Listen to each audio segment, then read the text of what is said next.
Second vlog à Florence. Alors, pour celui-là, j'ai pas décidé de faire de temporalité, donc sur les 2 prochains jours, je vais filmer. Et là, maintenant, tout de suite, tu vas découvrir un mix des plus belles choses que j'ai pu voir, et donc je vais te faire profiter, de faire visiter Florence dans le détail.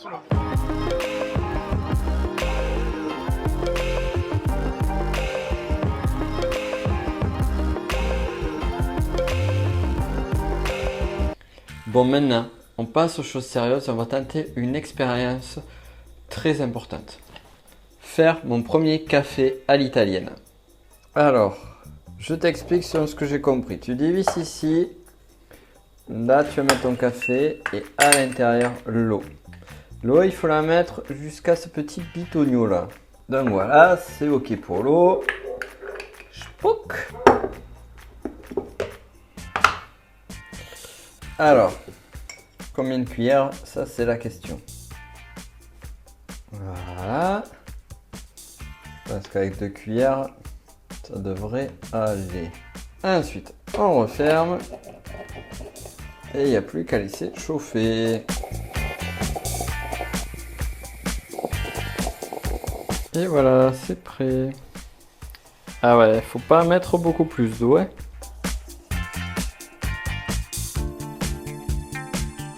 Un chouïa trop fort, mais il est bon quand même.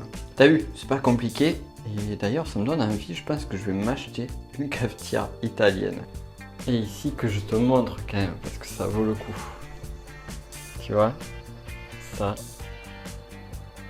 c'est la vue depuis mon appartement à Florence.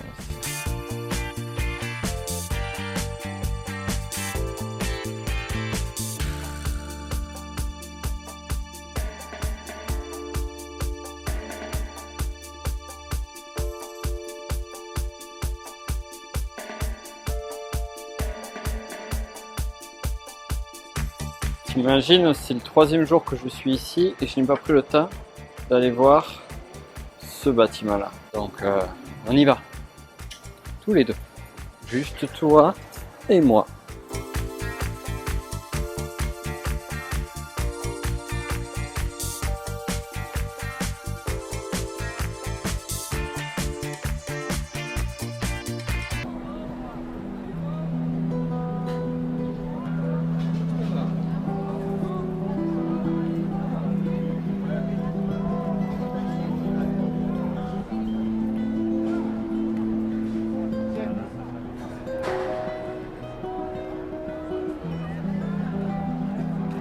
Quand tu vois la queue et la tente derrière, je crois qu'on va visiter un autre jour, hein, l'intérieur. Je sais pas si tu as vu de l'autre côté, il y avait des travaux.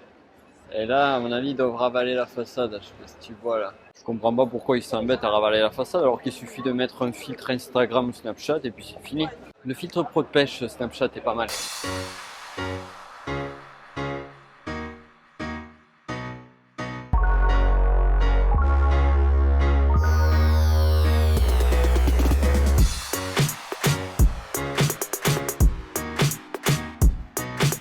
Juste derrière moi, tu as l'église San Marco, où a officié Jérôme Savonarole, qui est le personnage dont j'avais parlé dans une précédente vidéo.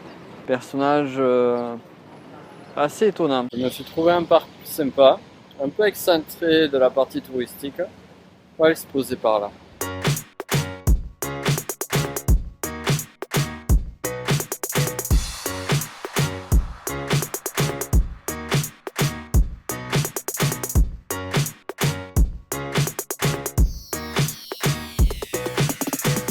Mon Dieu, mais c'est Patrick Timsit. Ouais, c'est bien Patrick Timsit. Qu'est-ce qu'il fait là? Et ici derrière moi, un vieux pont qui s'appelle Ponte Vecchio. Oh là là, quel hasard, dis donc!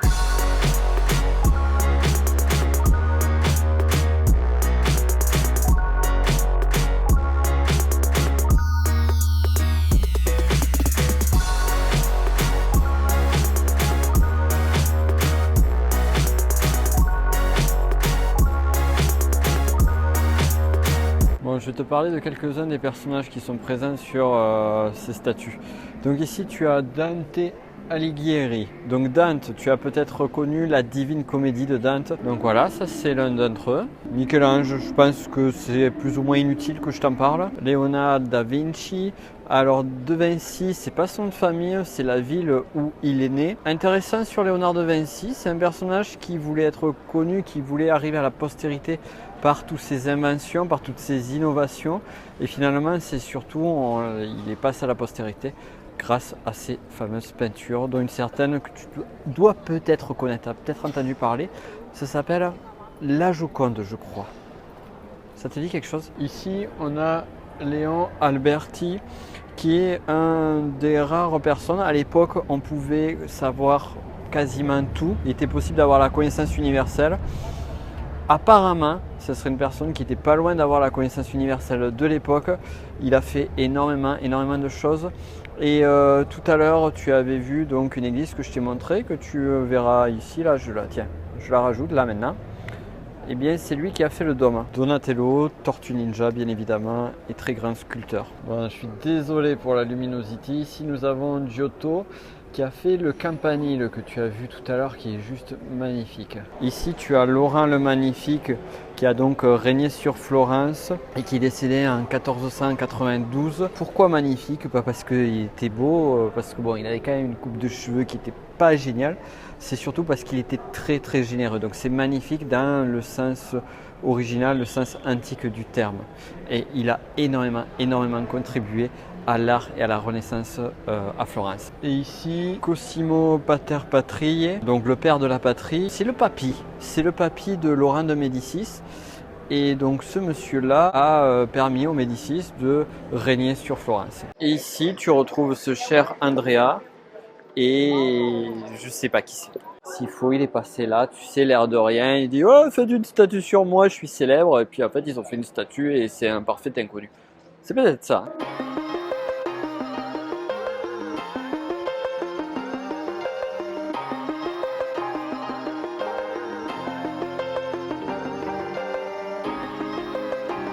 Et ici, comme tu peux le voir, un monsieur qui bave.